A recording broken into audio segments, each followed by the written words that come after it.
So mga Jays, for continuous video mga Jays together with Tyson. So na nag-asa ko mga Jays about sa kanang sa PBB Gen 11. So para sa ko Jays kanang kinsa daw kong big winner. Ang big simple no kanang kung ibutang nato si Fiang man gud is famous jud siya. Makaingon jud kay Fiang famous siya pero para sa ko ang big winner na po si Binsoy.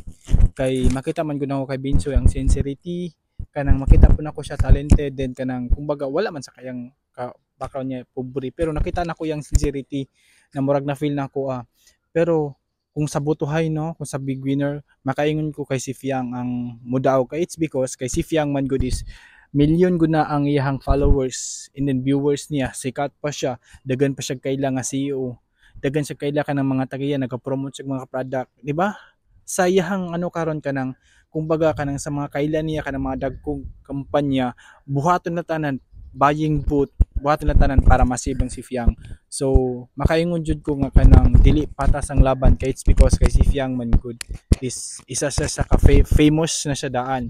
Dapat unta ang PBB is kanang ihiwalay unta ang mga influencer to non-influencer kay syempre kay luoy pud kay sila unsay ilang kanang butang na to ba kanang sikat na milyon na di ba daghan nagboto para kay Fiang di ba how about katong mga dili kayo sikat so luoy kay sila so dapat kanang patas unta ang laban pero makaingon ko nga ma-feel jud ako nga si Fiang ang daog pero para sa ko I pray na ang dapat madaog si Binsoy kay si Binsoy ako na feel na sincerity iyahang pag iyahang kinabuhi dira sa PBB o kanang ang iyahang talent pod makaingon ko sa iya kay kanang nindot siya pagabot sa mga task wala dili siya muundang so go Binsoy and I pray na ikaw ang big PBB big winner. So dili man ko magano kay Fiang pero nakaano pud kay Fiang is buotan man siya pero wait ka kanang kumbaga kung tanaw lang nato ba kanang kung sa lang kung sa buto pa lang panalo jud si Fiang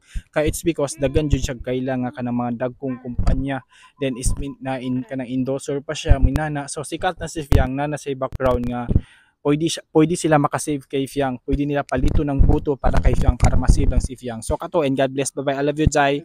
1, 2, 3, go.